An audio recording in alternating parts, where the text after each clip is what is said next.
रविंद्र जी, आप तो उस वक्त रूस में रहे हैं जब यूएसएसआर का विघटन हो रहा था, यू वर देयर। तो पुतिन के लिए कहा जाता है कि उनका सपना है फिर से वैसे ही यूएसएसआर बनाना, उनकी ये ड्रीम है।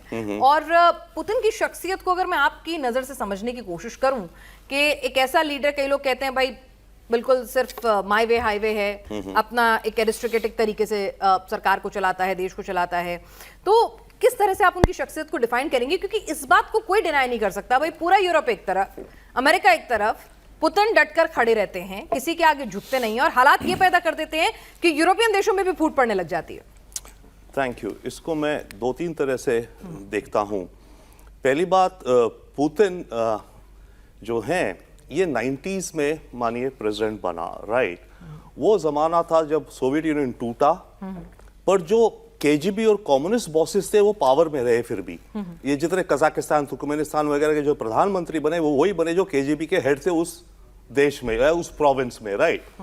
तो पुतिन उस बैकग्राउंड से आता है। उस जमाने में डेफिनेटली इतनी टर्मोइल था, कोई सिस्टम्स नहीं थे क्लियर कट। तो ओलिगार्क्स उस समय खड़े होने शुरू हुए, जो कि बड़ी बड़ी एल्यूमिनियम फैक्ट्री प्राइवेटाइज हुई, रूबल डॉलर का रेट पता नहीं है, $1000 दिखा दिया, कितने मिलियन रूबल्स वो वहां से वहां ट्रांसफर हो गया, एसेट्स होते गए ऐसे।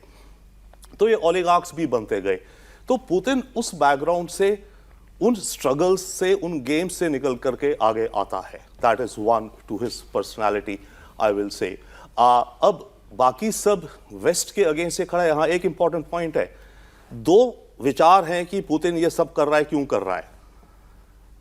यूक्रेन और वेस्ट कहता है कि अभी जो आप कह रहे हैं कि पुतिन वापस इंपीरियल अपना ग्रेटर या रशिया और ग्रेटर रशिया बनाना चाहता है जो टूट गया था, पुतिन इसलिए कर रहा है।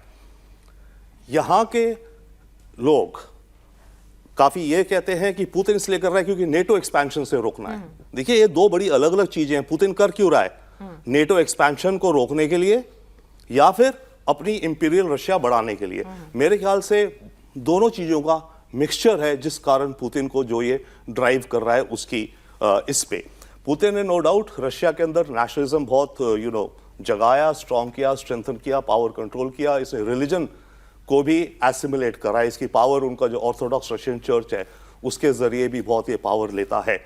परंतु अभी तक देखिए ये इसको स्पेशल ऑपरेशन कहते हैं जो यूक्रेन में हो रहा है। इसको अभी तक इन्होंने वॉर नहीं कहा है, राइट। वो भी एक इंपॉर्टेंट बात है क्योंकि वॉर होगी तो आपको और लोगों को मोबिलाइज करना पड़ेगा, और रशिया के अंदर भी चैलेंज है, कितने जवान लोग हैं जो जाके लड़ना चाहते हैं। हालांकि यूक्रेन उससे बहुत सफर कर रहा है इस समय। यूक्रेन की आर्मी में लोग जाना नहीं चाहते, उनको ड्राफ्ट करने में प्रॉब्लम हो रही है। वो एक बहुत बड़ा कारण है जिसके चलते यूक्रेन बैकफुट पे है। जहां तक बात रही रशिया की पावर की, जो पुतिन बार बार बात करता है, देखिए इनकी बड़ी बड़ी टेक्नोलॉजीज बहुत अच्छी हैं। यस, न्यूक्लियर तो है, पर बॉम्ब तो बॉम्ब ही है ना। उसको आप डिलीवर कैसे करेंगे? एयरक्राफ्ट से करेंगे, कैसे अच्छे से अच्छे एयरक्राफ्ट, मिसाइल। आप हाइपरसोनिक की आपकी पैकेज दिखा रही थी, right.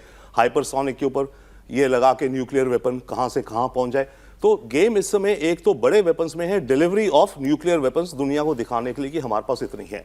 But on the flip side, other side is that ये जो यूक्रेन वॉर हुई, डिस्पाइट हम जितना रशिया, इंडिया और रशिया को लव करते हैं, रिस्पेक्ट करते हैं military, Russian weapons Ukraine war में अच्छे परफॉर्म नहीं करे शुरू के 1-2 साल में। इनके टैंक्स का डिजाइन फॉल्टी निकला, इत्यादि इत्यादि। बट 2 साल बाद वॉर के, अब 4th साल खत्म हो रहा है, रशिया ने मेजरली इनोवेशन शुरू करी है। तो अब रशिया की टेक्नोलॉजी, वेपन सिस्टम्स वगैरह मॉडर्नाइज हो रहे हैं, अदरवाइज इनके सिस्टम्स आउटडेटेड दिखते थे। तो इन सब चीजों को लेकर के पुतिन अपनी उसी मिक्स में है। या तो नेटो एक्सपेंशन रोकना है, बट उसमें आप क्या कहेंगे नेटो एक्सपेंशन रोकना है?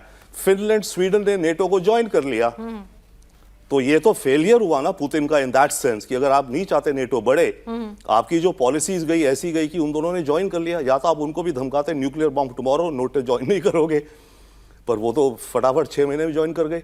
तो नेटो की 2 नई powerful western countries, rich partner add हो गई है वहां पे।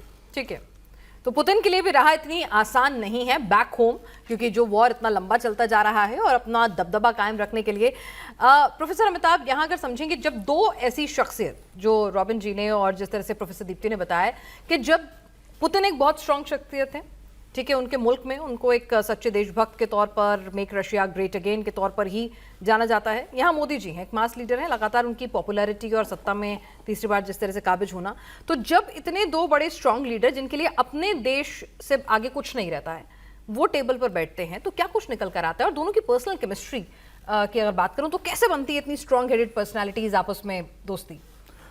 एक छोटा सा पहले आपने रविंद्र सचदेव से पूछा था, मैं उसका जवाब दे दूं, और बड़ा अच्छा एक एनेक्डोट है।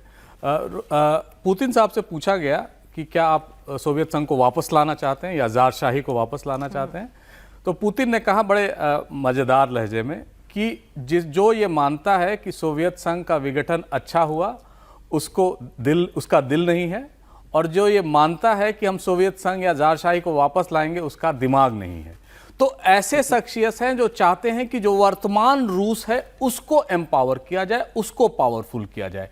देखिए, जब पुतिन चुन के आए थे तो मात्र 52% वोट उनको मिले थे।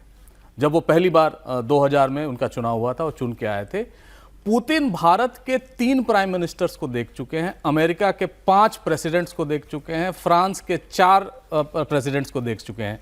तो राजनय के मामले में उनका कोई सानी नहीं है। हम तो सुनते हैं कि ऐसा है, उन्होंने ऐसा देखा है, तो उनको इंडिविजुअल्स के साथ डील करने में कोई प्रॉब्लम नहीं होती। रही बात उस शख्सियत, 2 शख्सियत की, ये दोनों शख्सियत अपने देश में बहुत पॉपुलर हैं। इनको कई सारी आप खामियां निकालेंगे, लेकिन जब आप किसी व्यक्ति से पूछेंगे कि क्या पुतिन बेहतर है, मैं रूस अभी जून जुलाई में होके आया, तो सब ये कहते हैं पुतिन, ये वॉर लंबा खिंच रहा है, हमें बहुत प्रॉब्लम हो रही है, लेकिन हम पुतिन के और इस देश के साथ खड़े हैं। वैसा ही पोजीशन इस समय मोदी जी का है।